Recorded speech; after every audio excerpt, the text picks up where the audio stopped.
because I know in our community, so we're not trying to glorify a story. We're telling real stories. Nah, no doubt. Black Dad, it's real talk, right? Oh yeah. I know the moms when they have a kid like the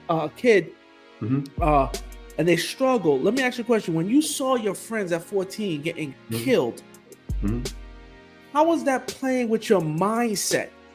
Like, how was that playing with your mindset to, okay, let me get out? Do I go deeper in? Like, what was going through your mind? That's a question we always ask. I know I ask that as a dad now. What's going through your mind, son? Like, talk to us. What could have been said? What could have been done to kind of to sway you and say, don't be infatuated with that's what my persuasion was, man. When I lost my best friend, that was my persuasion right there, man. And then after that, my other friend, he was murdered. He was getting ready to graduate that year and got into a shootout with an undercover cop. It was on the news. Everything I'm saying, anybody from Rochester around my age, I'm 48, they know what I'm talking about. You know what I'm saying? Because we all went to the same high school. I went to East High School in Rochester, New York. My other friend, you know what I'm saying, that was murdered, people back in the hood, they know. But you mentioned 14, but you also mentioned going to North Carolina. So at 14, when your friend got shot, did it make you go deeper in, or was it the first step of maybe this ain't the life, but I can't let it go? Well, I wasn't in deep as some were, you know what I'm saying? But what I would say is that, I would have had to watch my back more what I was getting ready to do. Let's go, let's go, let's grow, let's grow, let's get it. What's going on, people? We are Black Dad Unfiltered. We are here with you yet again. I'm Carlos B. Spencer. And it's your boy, Coach Rod. Once again, trying to change the narrative of Black fathers through authentic conversations with the hopes of inspiring and uplifting families. What we got on deck today, Los? Man, we're going to talk about transformation. We've talked about being a father. We talked about being a father to Black sons, right? We talked about raising Black sons. You've often said in order to be a Black father, you've had to be a Black son at some point.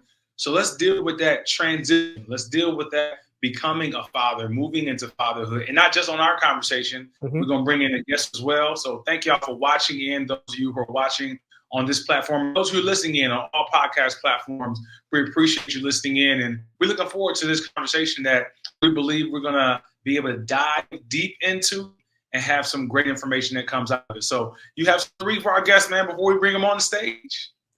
Man, first of all, I'm excited because we met this guest through Black Dad, right? And one of the things we're trying to do is build a community. So this brother has been probably following us from day one. And one of the things we try to do is have conversations. So I love the fact that we get to have a conversation with this gentleman I'm about to introduce, who's following us, and just talk about, let's talk about being a Black man, Black dads, and what it was like to just even grow up, right? And bring people behind that curtain. So let's talk about this, right? So right now, we got retired Marine Bockarie Jombor. We're going to call him B for the show. B has dedicated his life to serving and empowering communities with 20 years of experience as a logistics expert in the United States Marines. B has held multiple certifications, including substance abuse control counselor and suicide prevention counselor. After retiring from the Marines at 38, he continued his service as a corrections officer and mentor for young men through the New Game Movement mentoring program and 5,000 role models of excellence, Broward County Public Schools. This is already telling you that this man at some point decided that reaching backwards to bring people forward is part of his calling. So I'm really excited to get into this conversation, but a little bit more about him, right? Bockarie is also a successful entrepreneur, speaker. He has businesses, Synergistic Property Solutions, Alke Bulan, sorry, I pronounced it wrong, lifestyle. He provides financial literacy, and he has a program he just started. We're going to talk about at the end. So, follow us to the very end of this episode. Pele movement, which really focuses on spiritual, physical, and financial wellness, which we know we need in our community. So, folks, join us in welcoming B to the Black Dad Unfiltered podcast, an official member of the community. He's our first male guest on the show. B, what's really good? What's popping, homie? It's all good. Thank you for asking. Thank you, brothers, for having me. I appreciate that, brother Los. Yes, Brother sir. Rob, appreciate Man, that. listen. So this is beautiful because it's three men: New York, Buffalo, Florida. I mean, sorry, because I'm from Brooklyn, so we consider Brooklyn New York, but Brooklyn, Buffalo. Here we go. We started that already. You We know start. it. You know it. We Well, already X started. 38 special that then, because he put Rochester on the map. We'll talk about that. DJ Green Lantern. We could talk about that. We can talk Um, about Tweet. We can talk about that. All right. so let's get right into this, man. I'm gonna tell All you why right. I'm excited to have you here, right? Because as Lo said, one of my philosophies that I constantly preach is to have first been before you're a black father, you're a black son. Just that's just the Mhm. way it works. And Indeed. all your experiences from being a young boy Mhm. until becoming a father shape you, right? Whether they're Absolutely. bad or good. And so I have the chance to talk to a Marine All and right. what I'm saying? And try to understand what led you there, to hear your life story. And you're from Florida.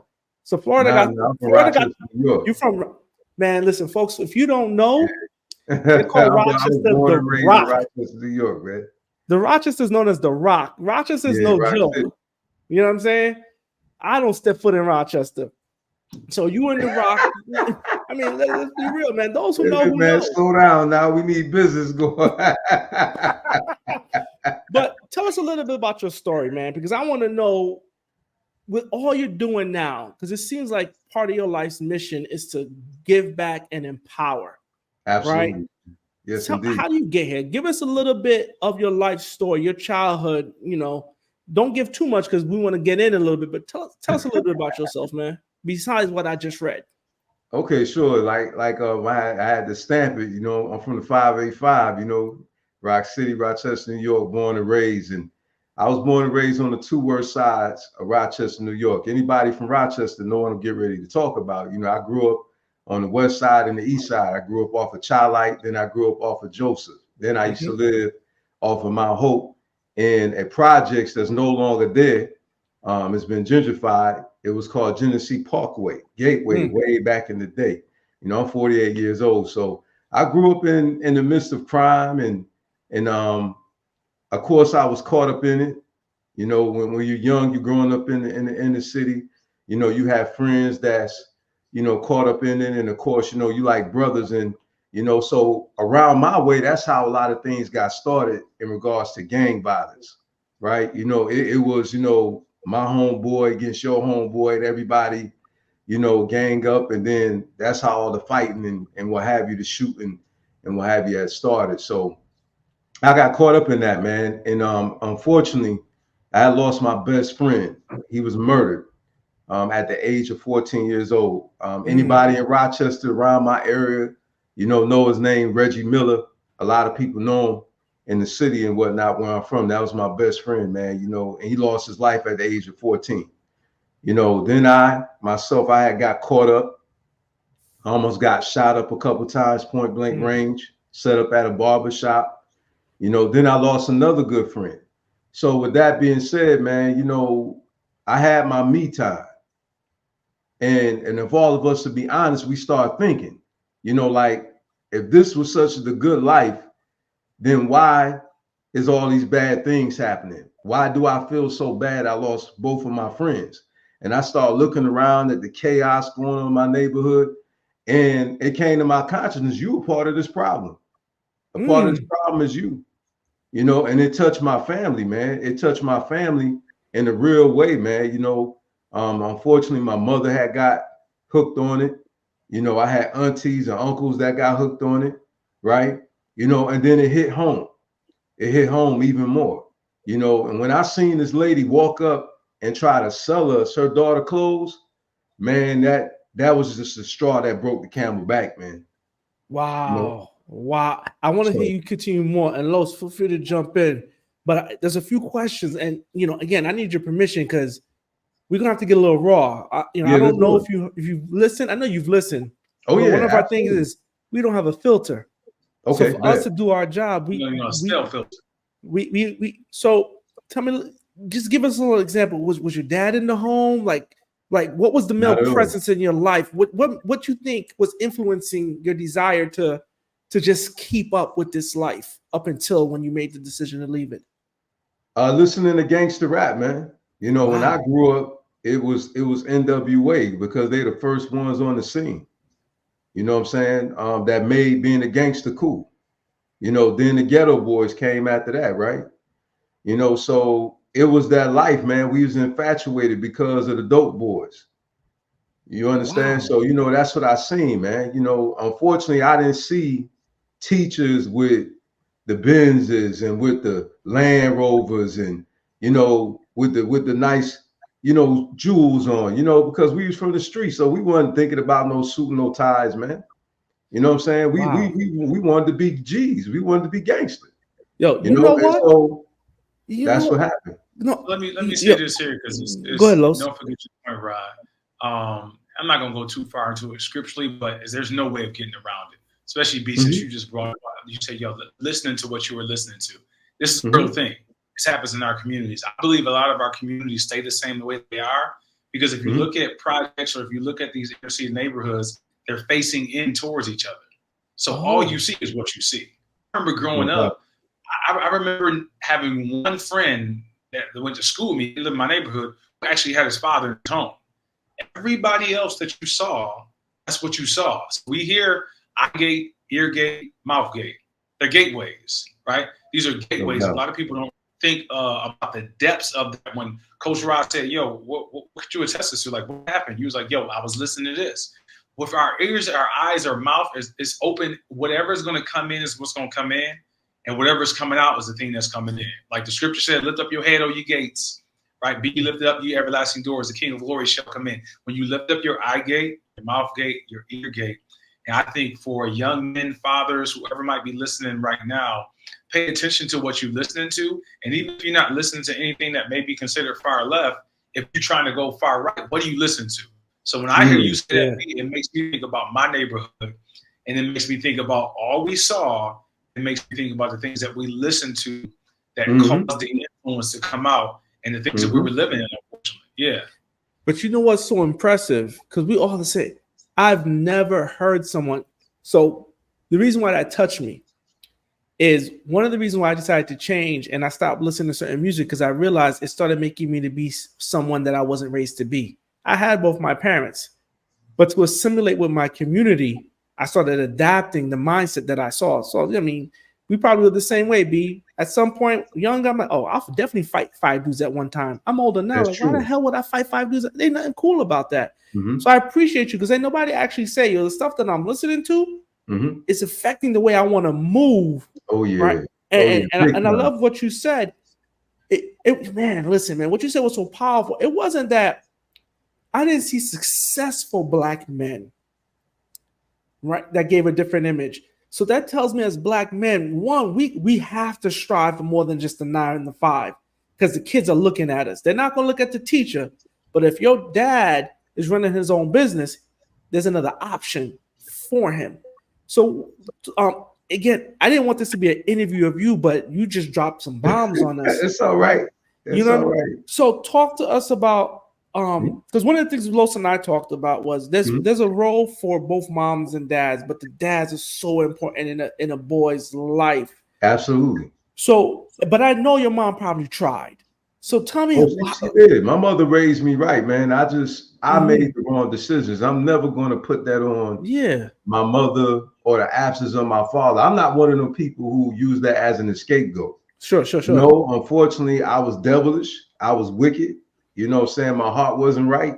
And I'm gonna be straight up about it. A lot of people don't want to deal with that. You know what I'm saying? Like I was even in the music industry at one time. I was a local person.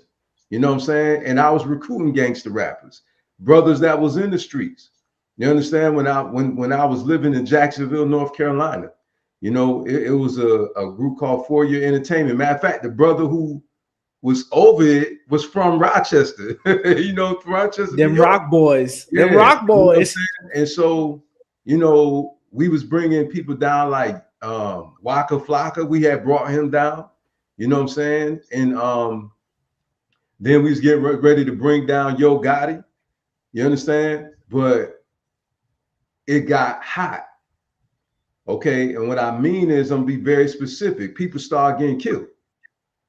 Okay, people start getting. Oh yes, sir. Yes, sir. One of my ex-girlfriend, her cousin was getting ready to sign with me, and down there in like Wilson, North Carolina, Fayetteville, around that area, North Carolina, where J. Cole is from, you know, they had Bloods and Crips starting to rise up down there. So long story short, you know, he was on the other side and he was taken out. He was literally getting ready to sign with me. You know what I'm saying? So I was in the streets, man. You know, I'm not proud of saying this, but I was in the streets. A lot of people want to deal with this. Yeah, it was greed, man. You know what I'm saying? It was money, man. You know, I seen them as a dollar sign. You understand? I'm like, how can I get to this money? Oh, he can rap like this. Oh, we gonna get to this money, man. It was just about the money, the women, and the fame, bro. You know what I'm saying? Like, you know, now I know what that verse means. What profit if a man to gain the whole world and lose his soul? Because I was losing my soul, man. Wow. I want to ask you this right in the space of what you're saying, because that's not my life. And so I'm glad you're on here to be able to speak to that for the man who made it out, because it's Black Dad Unfiltered. We're talking about, yo, this is what we've been through, but yo, this is where we are. Like, look at this brother now. He raised a grown son. Absolutely. He said something that was key though, man, because I remember talking to some of my friends who were deep in it. And they would always say stuff, and you attest to it, you let me know.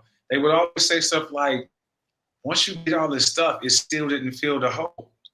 Like, it still didn't fill the gap that was in your life. I remember talking to one of my boys. He had a couple houses down south. He said he had just got one of his houses redone. He had got marble tables and marble like countertops. And he said he was sitting down in the house, sick to his stomach, like, yo, I still feel empty. Like, can you speak to that? Yeah, man. You know, I was that.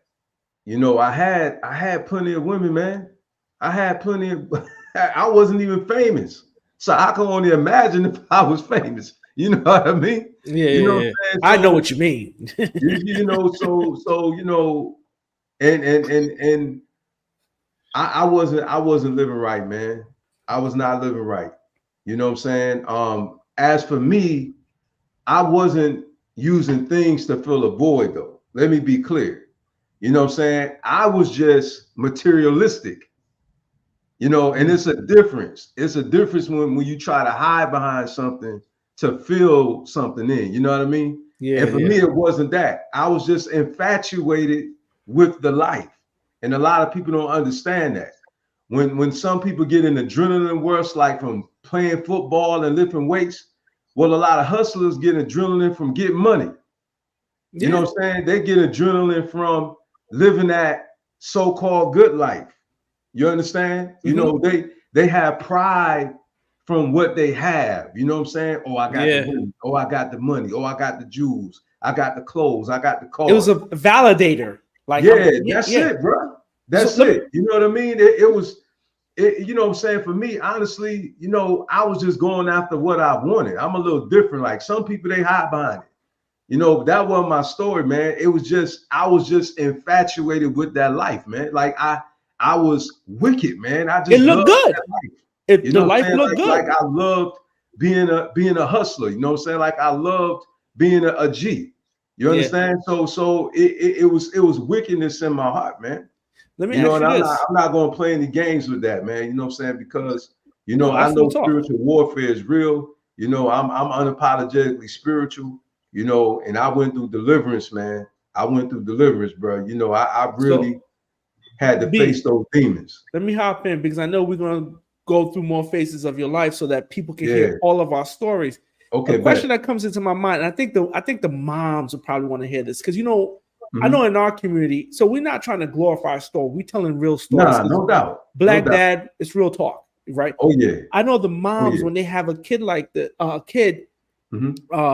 and they struggle. Let me ask you a question. When you saw your friends at 14 getting killed, how was that playing with your mindset?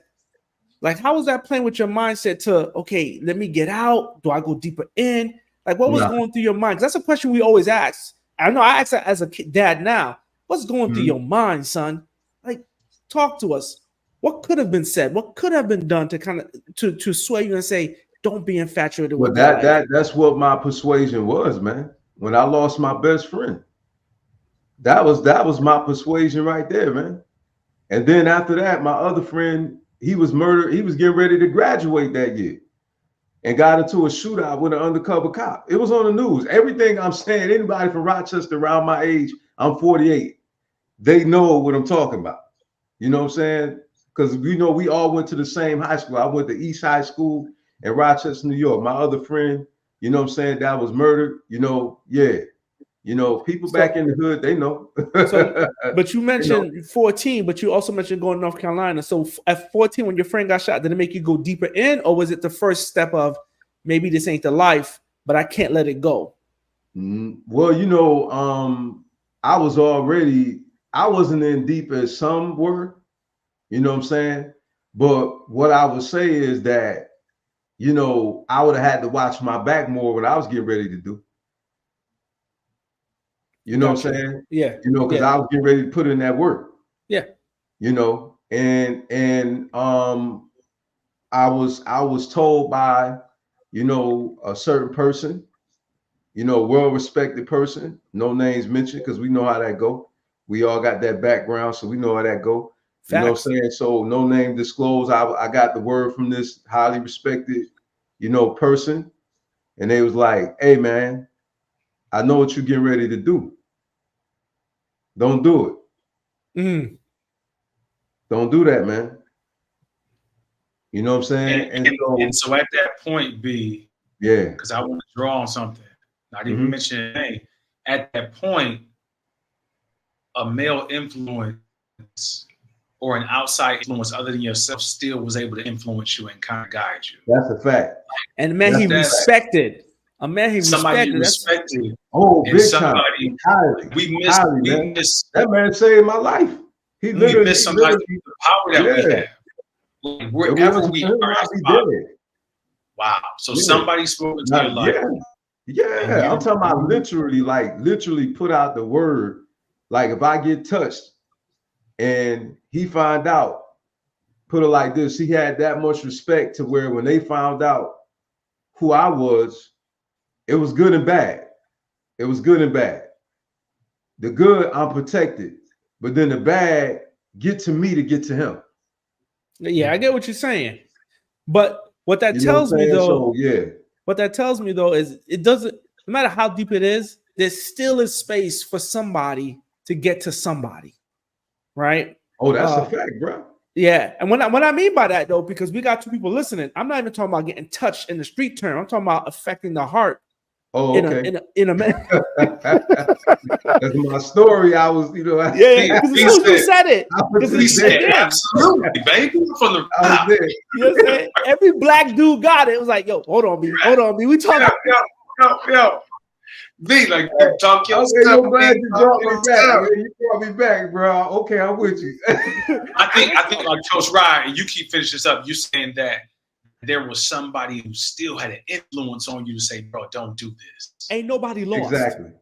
Even though it may have been in an environment that may not have been great, there still is.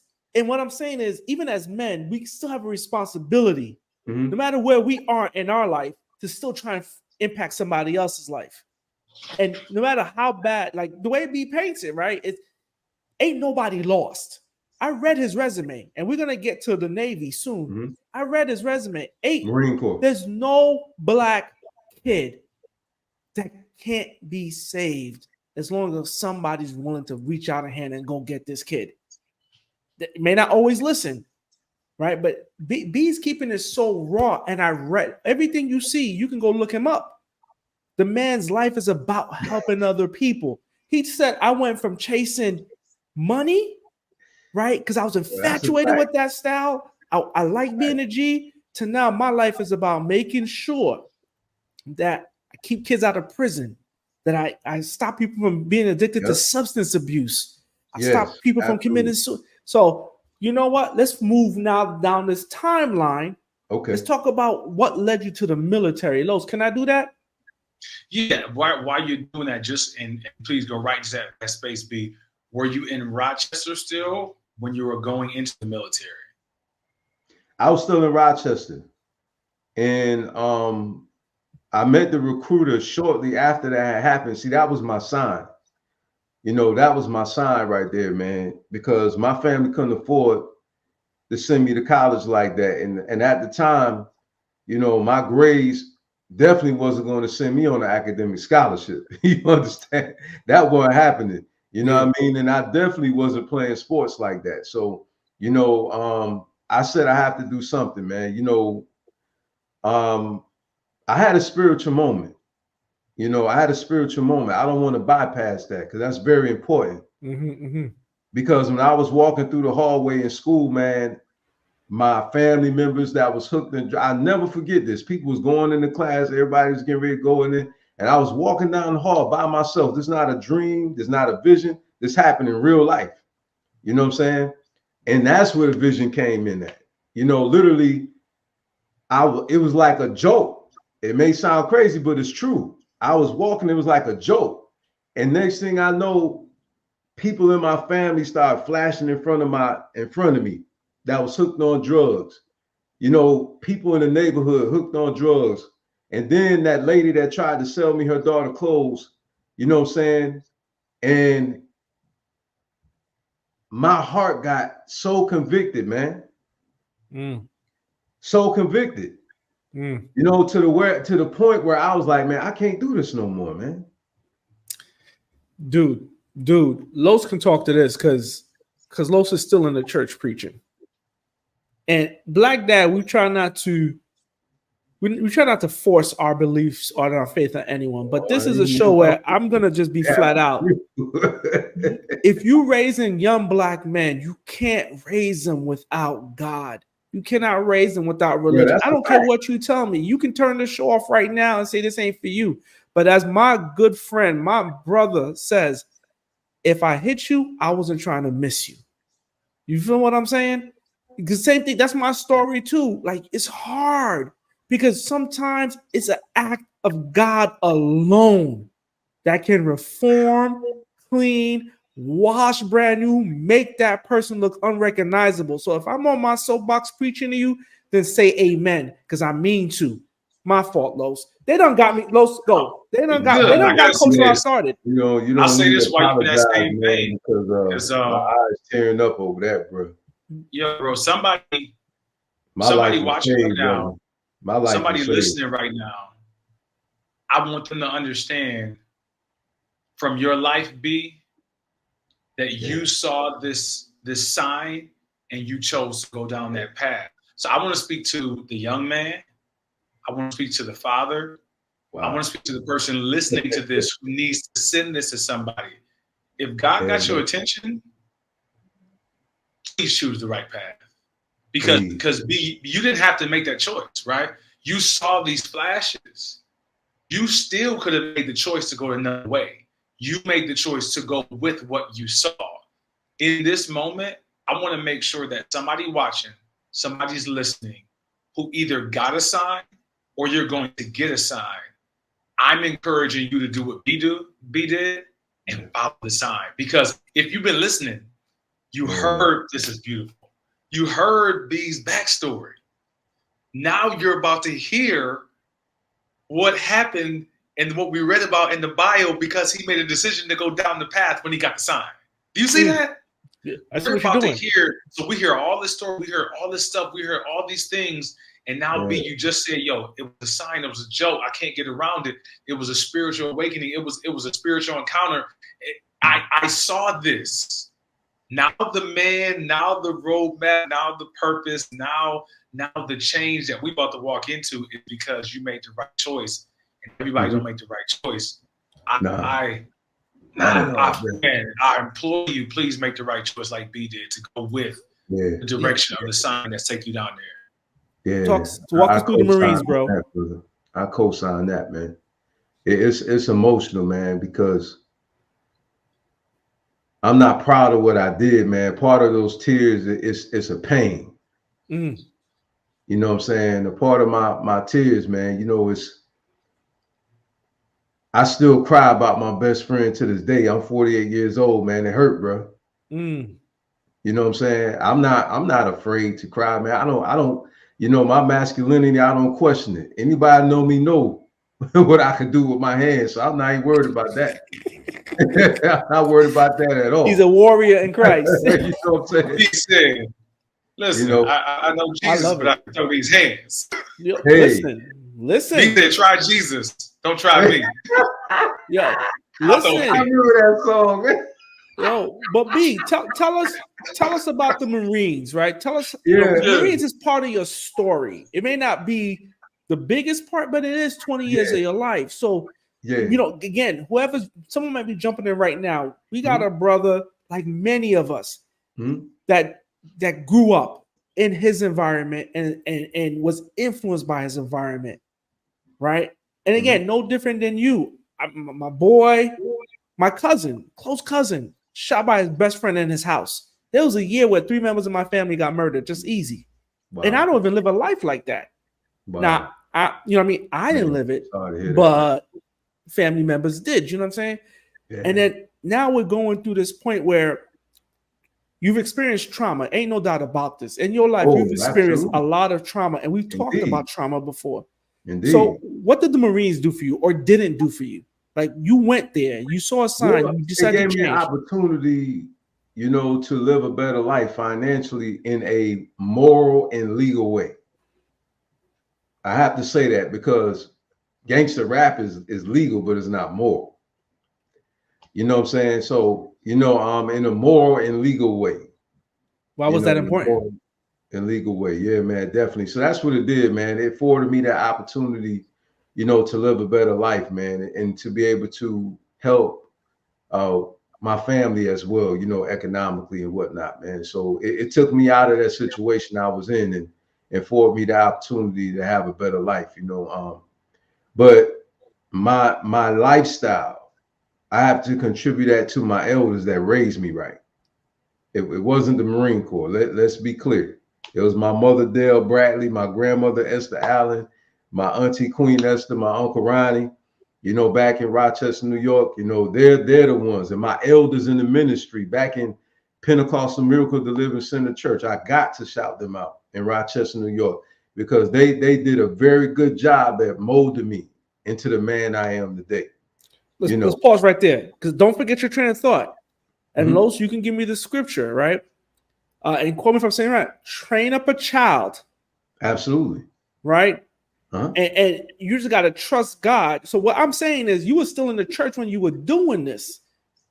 But at some point, you couldn't outrun the word. I was going to church. I like the mob, man. You know how they went in the movies? Yeah. You know, they go out and do the dirt and be like, come back and pray. Man. Train up a child in the way he should go when he's old, he will not depart from it. And that scripture passage it also means on a deeper level, train up a child in the way that he's going with his individual bend or gift. So I won't go too far into it. You see a bow and arrow. This is good. And you see the bow back in the days, and you see how it's shaped, right? The bow has a certain shape. It's not a straight stick. Like, not a lot of them are metal now, but if you take a wood one, they would find a branch that was already growing. And when you take that branch, you would help it and cultivate it to become what it already is. You wouldn't take a straight branch and try to bend it. You would take a branch that's already bending. So that scripture means train up a child in the way he should go with his individual gift and or bent. So when you see a child and you see the direction that he's going down, you see the gift that's on his life, you train that. You train that child to go in that direction. I like that. And be like you see, when you get older, you may still be going to the church, you know, but when you get older, you come back to what you were taught. You come back to it. Oh, that's a fact, man. Right there. It definitely had an influence on me morally, man. You know, and I'm grateful for it. You know, like I said, you know, I have a spiritual basis, not just, you know, Christianity. You know, I had Fruit of Islam brothers that influenced me. I had some African spirituality brothers, you know what I'm saying, that were conscious brothers that, you know, influenced me. So I had a mixed village of men, you know, that helped to influence my masculinity. I'm talking about men who I seen, and I have to add this, men who I seen being a good father to their children in the ministry. You know, the Fruit of Islam brothers. You know, my uncle who ended up becoming a pastor. Okay.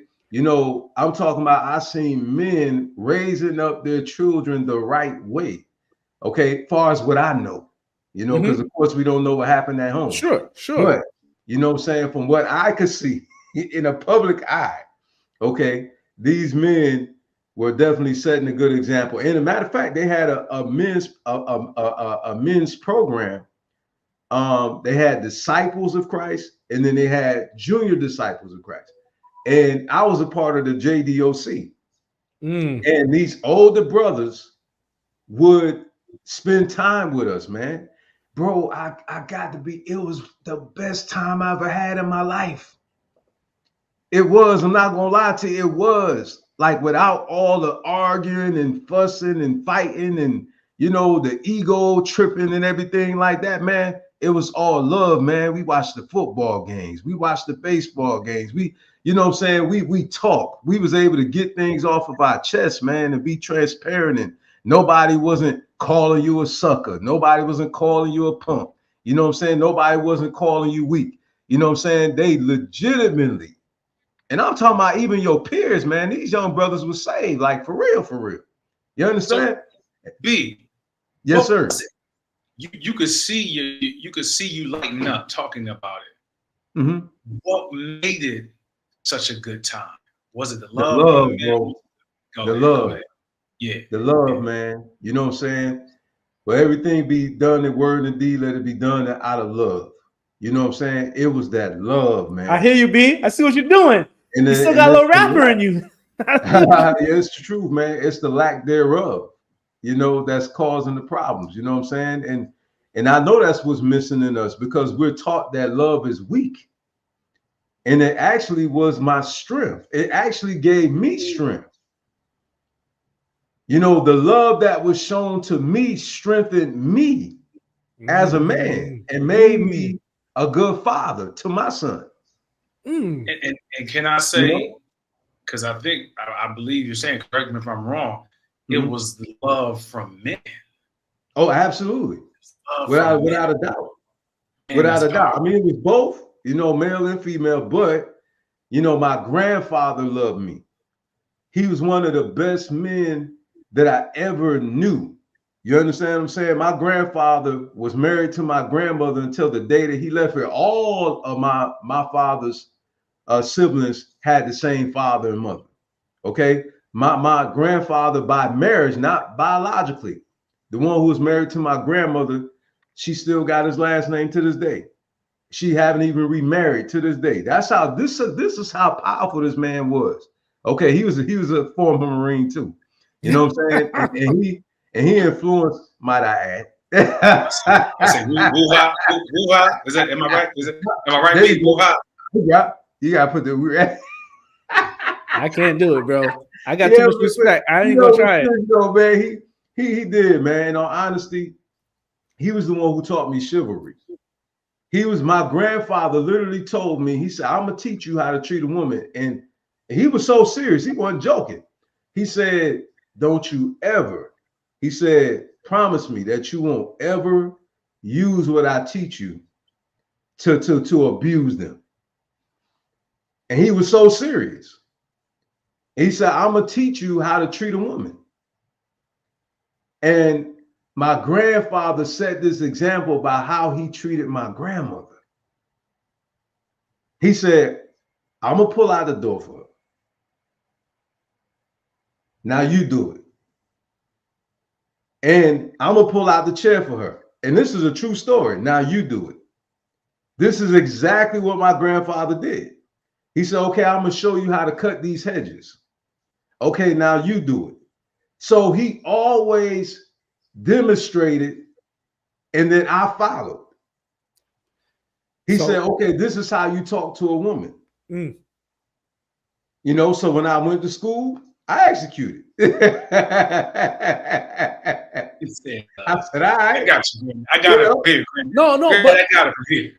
But you know what though? That's so important because what Los was alluding to, because you know, we're hearing the story, and I know we're hearing the story, and it's going this way. At some point, is the presence of a man, right? The presence of good men, men who live a life that's visible, right? Yeah. So this is why we're saying we're changing the narrative, but we're also trying to empower and uplift.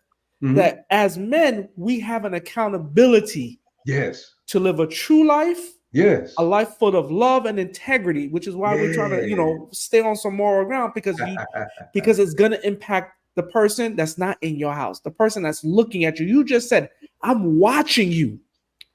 I'm not watching you to steal. I'm watching you.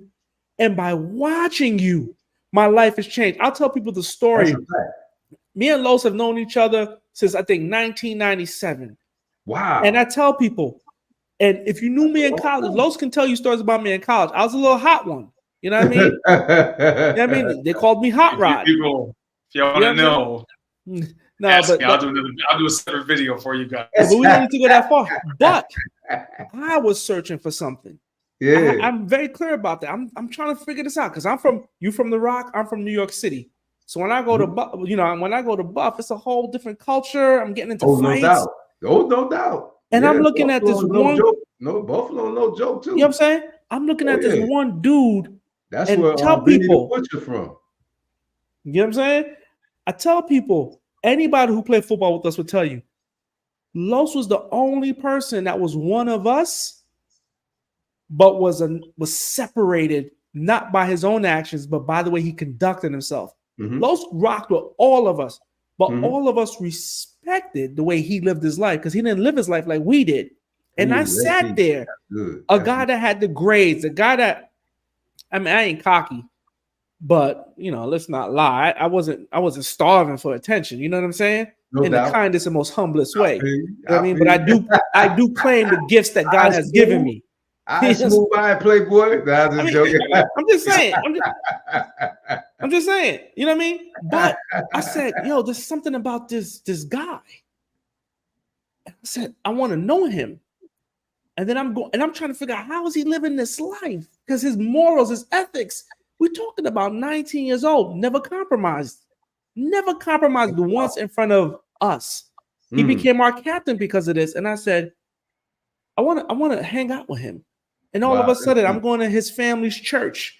And all of a sudden, I'm meeting cousins. And all of a sudden, I got a new family down there. And then next thing you know, my whole life has changed.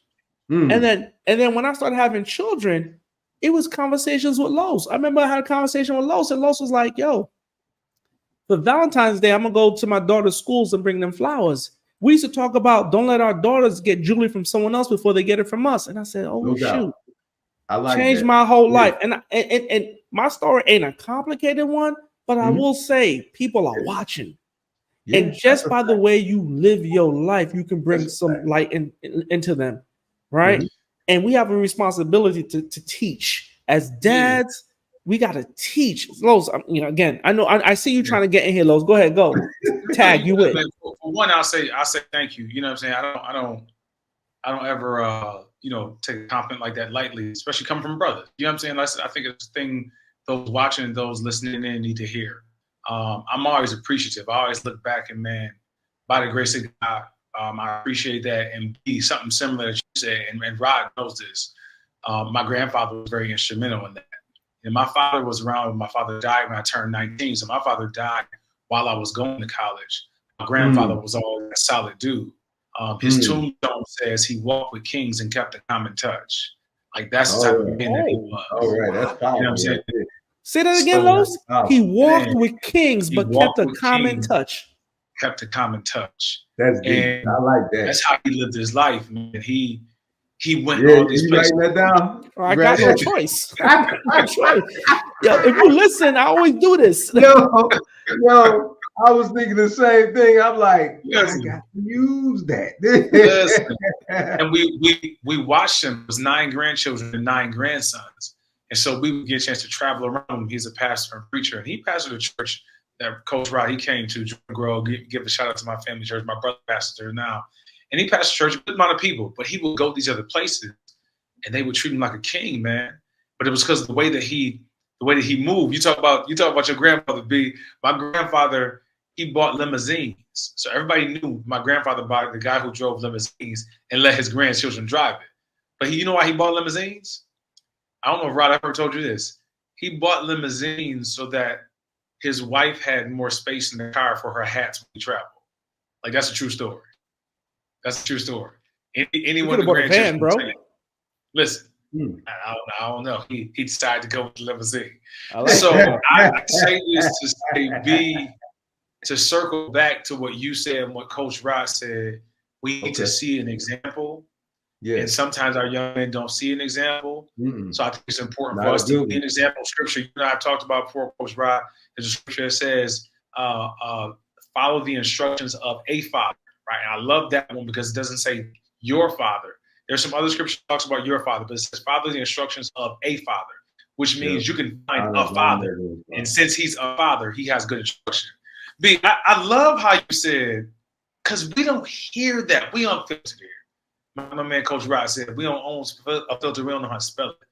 You don't usually hear a man telling a young man how to treat women and not to use what I'm teaching you to take advantage of women. That's deep. Like, how many times do we hear a story of older men trying to tell young men how to sleep with a whole bunch of women, how to get over on women?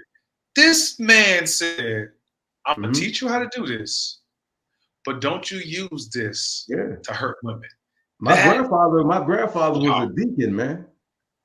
My grandfather was a deacon. The one who was married to my grandmother, that's not my biological grandfather at all, too. You know, see, that's another thing. He wasn't even my biological grandfather, but he treated me just like his son. I called him dad. I didn't even call him grandpa. I called him dad. You know what I'm saying? Because my father was absent in my life. You know, I definitely wanted to touch on that too. You know, like my father told me to my face at the age of 5, he didn't want to see me no more. You know what I'm saying? Because I didn't want to stay, you know, at his home. You know what I'm saying? Like he asked me, now I want to be clear, my father wasn't no pervert or nothing like that. I didn't know my dad. He only had one bed. You know what I'm saying? So he didn't do anything perverted. I want to clear my father's name up. May he rest in peace. He's not even here no more. You know what I'm saying? But he got upset that I didn't want to stay. You know what I mean? Like, nah, I'm ready to go. You know, like I don't want to get in the bed because I didn't know him. Even though he was my father, we didn't have that relationship. And I know you brothers can take that another way too. You know what I'm saying? And I believe we all gonna go there. You know what I'm saying? But it's true. We didn't have that father-son, even though he biologically birthed me. I didn't have that relationship. Now, if my mama said, come on, baby, I would have jumped up in there.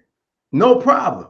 But I didn't feel comfortable because even though he was my father, I didn't know him. He was your dad in title, not in action. And as a father, it is an intentional decision we have to build a relationship with our sons. Not just be there, but build it. You know what I mean? Because it seems like every man you mentioned engaged you, right? Wanted to be part of your life. Spend time. Listen, I hope my uncle always hears this. With me. You know, play basketball with me. Fed me some pizza. Talk to me about the girls, you know. I'm about to tell you right now, I got my uncle out in California, and I hope he listens to this. I always tell him, it's my Uncle Claude, out in Cali. I always tell people the reason why I got a full scholarship to play football was because my uncle threw a football with me. Because I grew up, with, immigrant parents that worked 13, 14-hour shifts. There wasn't no time for playing. Wow. Right. So on a very young age, I was pretty much responsible to kind of make sure I took care of whatever business I had to take care of. And I struggled. My parents were always there. It's just, this was life. We got to figure out how to make this happen. But they sacrificed their marriage for me. Someone was always with me, but someone couldn't always engage with me. So when they would ship me out to stay with my grandma, because grandma's important too, I had an uncle. And my uncle will take me and cousin, come on, we're going bowling. And I can put words to it now. My uncle was the first man that actually looked like he enjoyed having us around. Like he was happy to bowl with us. You feel what I'm saying? And this is important for us to understand how little kids are looking at this. So my Uncle Claudio, come on, guys, we're gonna go play soccer. We're gonna go play basketball. We're gonna go play football. And I'm learning to throw football with my Uncle Claude. Play Monopoly with me. I'm freaking 10 years old. I don't know how to, mortgage this. He having the time of his life. And he was so profound that I would love going, but like, where's Uncle Claude? Wow. So when I signed that paper that says full scholarship to play football, I was like, this didn't happen. And my dad was amazing because my dad taught me, Los will tell you, ain't nobody stronger than me. My dad taught me discipline, consistency, and integrity by his actions. My Uncle Claude brought out my talents through his engagement. It's important that we hear those words. And so I can throw a football. I can, all because of my uncle, because he took the time to create a relationship with me. And I will say, out of all my uncles, this dude from young, and I don't think I'm the same because he was the only man. Yeah, it's different when women are coming and be like, you so cute, you want to get something to eat. When a man wants to go play with you, I don't know the psychology around it. Let me rephrase that, pause. When a man wants to take you out on an activity and play sports with you or whatever, it's just like, yo, it gives you a sense of identity and belonging. You know what I mean? Like, I got my community. Because you used that word before, tribe. So, I mean, it ain't about me, but you can see me and Losa getting excited because we hearing ourselves in your story, even though we didn't live the same life. You feel what I'm saying? Brotherhood talk, man. Let's talk about it, Take us to being a father. Stories, man. Take us to being a father now. Like, apparently, you have so I'm assuming you have your son, right? What? Take us to when now you were responsible to shape somebody else's life. Yeah. My son, he's 25. He's on his own now. But I knew because of the absence of my father, but the presence of good men. Yeah, for sure. How important it is for me to be a positive role model for my son. You know what I'm saying? So for me, I didn't struggle with being a father, man. Me and Los talked about it the other day.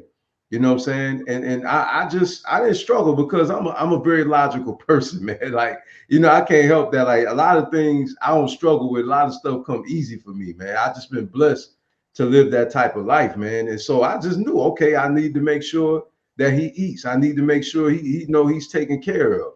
But most importantly, I need to make sure that his spiritual background, that he's spiritually nurtured.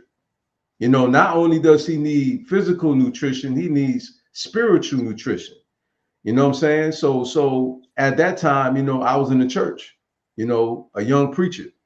You know what I'm saying? And I raised my son up, with morals, to live right, to be a man that's holy. Okay, you know what I'm saying? I was in the church heavy, preaching, teaching. So I fully believed in living right, man. And still to this day, I believe. I may be spiritual now, but I still believe in living right. And that's what influenced me, was my love for my son, not the absence of my father. Let me be clear. I didn't, I need to be there for my son because my father. No. It was from the love of my heart for my son is the reason why I did what I did. Because I'm not going to make up the story and inflate it like, oh, no, that's not. It's because of love. So let me tell you. Because my love, I was so proud to be a father. I was so touched to be a father to where I start crying. And it moved the doctors and the nurses so much. This is a true story. To where they started crying. Because they never seen, this is what they told me. They never seen a man so passionate. I had nurses just telling me this. Because, man, I mean, every moment I'm down there at the window, looking at my son, man, I'm a father. I'm being honest, man. It's a true story. I would get up, go see how my son was doing, man. I'm just, even to this day, My son is 25. Even to this day, I'm proud to be a father, man. I'm humbled and I'm honored that I have been entrusted to mold and shape my son to be a productive citizen. I'm gonna jump in here real quick. Because Please. when you said that, the first thing came to my mind was how many images that I get fed of men being upset when they know they're getting ready to have a kid, or my life is over now, or I can't do this. But to hear someone say, I was overjoyed, I was excited, and to someone that looks like us in real life, that makes the world. And I'll tell you this. So I don't cry because I have no issue crying, but the way, we were raised, it's just not something that's instinctual for me to cry. You know what I mean? When it comes to my son, I remember when he graduated 5th grade and I'm watching my son on that, and I'll cry right now thinking about it. Everybody knows if you want to see Rod cry, watch when he looks at his kids. Because it'll get me every time. Those are my kids. You know what I mean? Yes, sir. Yes, and sir. It's not that, and you tell me, it's not that I just love them, I like them. I want to be around them. I want to run home and spend time with them because it feeds my soul. And This ain't about me. You're our guest. No. I mean, point, man. I gotta share this because we in this vein, man. I might a couple quick seconds. I ain't gonna cry. The song cry like Jay-Z said, but pass the rock, pass the rock. Pun intended, pass the rock. I hear you. Hey, what you just did, man. Coach Ron said you come here spitting these bars. You know what I'm saying? For me, I prayed over all of my children. But I remember specifically with my last child, I don't know if because I just knew it was my last child, and this was my 3rd son. And I remember wheeling him out in the little, when you're taking him back, they bring him into the room. We some fathers up in here, boy. They bring him into the room and you there with the mother. You're there with the child, and then the mother may be kind of out of it because of labor, and so you're taking the child back to the nursery. And so I remember taking him back to the nursery. I left one room and went into another room. Before I went to the next room, I was in this one room by myself. Man, I picked that boy up like it was the Lion King. I raised him up in the air, boy. I'll never forget it. I raised him up in the air. Yo, I'm crying, tears down my eyes. Really did. And I'm like, God, I give him back to you. Yeah, I did that too, man. I promise to goodness, man. Say it louder. You did what? What'd you say, Lowe's? God, what? I said, God, I give him back to you. Yep. You gave me this gift. And it was almost like your moment when you saw me walking down the hallway, B. I didn't plan it, but I was like, I just noticed I was in a room all by myself with my son. Yes, sir. And I said, I'm about to pray over my son, and I'm about to give him that's my moment. Yeah, that's my moment. I feel bad. Because I'm just thinking about you in a hospital room by yourself. I'm like, oh, they got gloves. I would have came home with some gloves. it's just where my mind went. But we don't filter. But I want to drop. But I gotta add something too, man. I do want to add this. Is the reason why I wasn't depressed either is because I was prepared. Explain. I was prepared. I was in a position economically and medically and dinner wise. I had my son while I was in the military.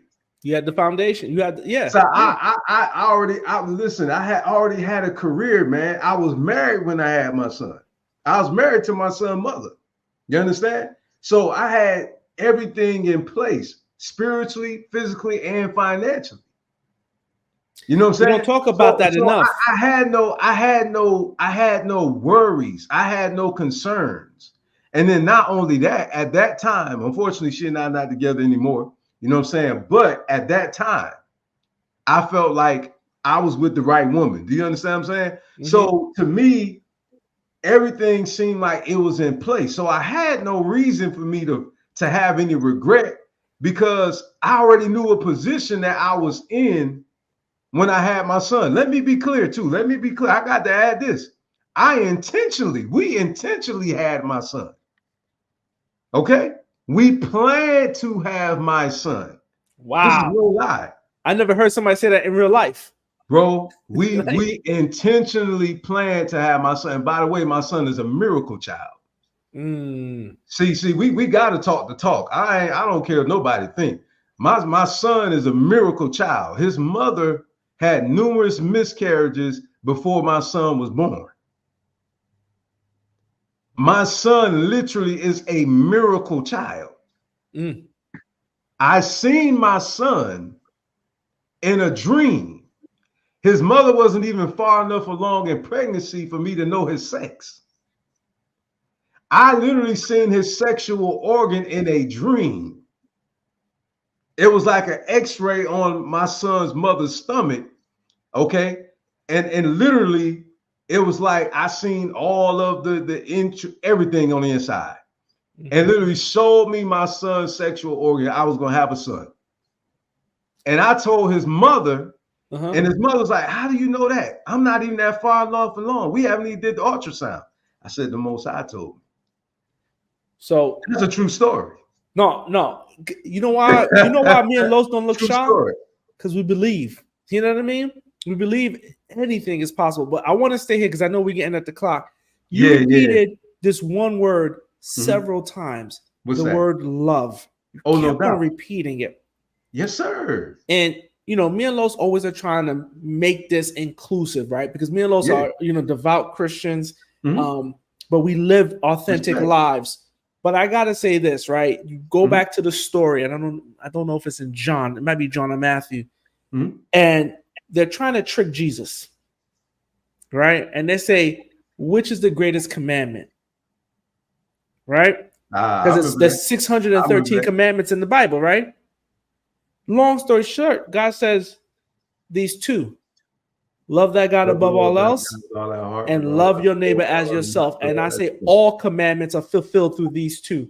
Yep. So the key to us as Black men is a level of spirituality which allows us now to understand love, which means we can receive it. That's right. Because what you're saying right now, and I'm summing this up, you were able to receive love. So once we understand it, we can receive it. And more importantly, now we can give it. Right. Yeah, I was always giving it. I was always giving it. It's like, even though my father didn't give it, my mother gave it. My grandmother gave it. You know what I'm saying? Like, some people, I think that they exaggerate, like nobody loves me because, you know what I'm saying? It's because of the brainwashing. Depression, the media, mistreatment, and they forget about the sprinkle of people that actually did embrace them and show them love. You know what I'm saying? In some way, shape, or form or fashion. You know what I'm saying? When somebody show you respect, you know what I'm saying? That's to me, that's love. You know what I'm saying? Enough. They show you some respect. You know what I'm saying? I believe that's inspired by love is what? Kind. Patient. So respect is kind. But anyway, I just wanted to say that because it's true though, man. I feel like, the absence of it, you cannot be a good parent. You cannot be a good parent. You cannot be a good parent with the absence of love. I believe love is the foundation. Of course, wisdom, you need wisdom to be able to raise them right, but you need that love. You know what I'm saying? I will say without love, you can't gain wisdom, but that's a conversation for another day. So we at this clock. Los, you got anything you want to say? Because I want to ask, my man B about this Pele movement. So Los, anything you want to add before we give it over? No, man. One thing I would say just slightly in that space that I love that if you follow throughout the story, I love the word you picked out, love. And I love that B had a great example of men showing love in a healthy way. Because I think a lot of men, they feel like they might be effeminate. They feel like, can I show love to another man? I think what we showed here and what you just pulled out right, and B, what you talked about, I want people to recognize is it's okay to show love to our brothers. It's okay for men to show love to other men. And we actually need that in a safe space. I think a lot of men make mistakes and go down the wrong path because they weren't showed love, and a lot of them are not showing love to their sons. Me and my brothers tell each other, I love you. We get on the phone, I love you. I tell my sons, I love you. Right? I tell my daughters as well. But I think what you just said, Rob, pulling it out and be what you've shown, is that it's very important. Your life also shows evidence of what happens when men do show love in a healthy space. So just that, man, I think that's powerful. That's a fact. Los, one last thing, because I want to take it. I love what you said, Los, because B, I don't want to put the words, but B said he watched how men love their women. Oh, yeah. Right? So it wasn't even just men talking. He talked about us men talking and finding a place where he can feel vulnerable, because we talked about that amongst men. Then he said, I watched how space, man. I'm used to that. I grew up like that, man. He watched his grandfather love his grandmother. He watched other men love their children. So man, it's huge. So B, with the time we got, I'm sorry, we got about 3 minutes. Can you tell us a little bit about Iwala Bele movement, which you have, which is focused on spirituality? I put up my link. I put the link in the chat. You know, they can go to meetbockarie.com, you know, and follow me there. That's all my social media platforms. Just spell it out. We'll have it up on the screen as well. But you just spell it out for us, B? Sure. MEET. And it's my first name, Bockarie.com. So it's BOCKARIE. For those who are in the car, meetbockarie.com. You got to hear the brother. The brother is a speaker, folks. Him and Los, I tell you all, I shy away from speaking, even though, you know, I do it professionally. But these brothers are on a mission to change the world. So again, I want to know, you know, follow it. There's a great program. He's on social media. We thank you. I'm excited to have someone from our community, from our tribe. I didn't meet this brother before Black Dad, but that's the purpose of Black Dad, is to meet other brothers. Yes. And we breaking bread. I love this, folks. Los, take us home, say baby. This too? I'll tell you this, that's taking us home. B has genuinely showed love to Black Dad, to myself, like just a real cat. You know what I'm saying? Like, I'll post something and B's always like, yo, bro, that was tight, bro. That was powerful. Man, peace, King. Keep doing your thing. Like, you often hear about people who are doing the negative, right? You hear the negative comments. No doubt. B, I can always say from you, bro, it's always been love. Like, you could tell people. Appreciate that, man. You could tell B's energy from the comment. Like, you ain't even got to be talking to him. Yo, we got to invite him. We got to bring him on. I gotta just shout you out for that, man. Thank you. All praises. I get thanks. And B, just so you know, beyond a shadow of a doubt, man, from me to you, just seeing your comments show up from another man, just encouraging another man, like, yo, peace, King, keep doing your thing. I see what you're doing there. It does my heart well. So I appreciate that, man. You know it, bro. You saying some powerful things. That is real. You touched my life too, man. Real talk. You being used, you know what I'm saying? In a positive way, you know, and I have no problem with showing love like that, man, because I'll be lying if I said, you know, I didn't grow up with brothers showing love like that, because they would say, yo, that's fresh. Yo, that's dope. You know what I'm saying? Like, you know, that, you know, we would compliment each other like, yo, oh, look at you. All right, son. You know what I'm saying? That was the way we grew up. And then when it came with the ladies, oh, man, you got high fives all day. It wasn't none of that. It wasn't none of that. Oh, yo, she got him hooked. Or they was like, yo, you was that old girl? I. They had Bible study. Okay, that's what's up. I grew up different, man. Yeah, so man. B, I'll say that, man.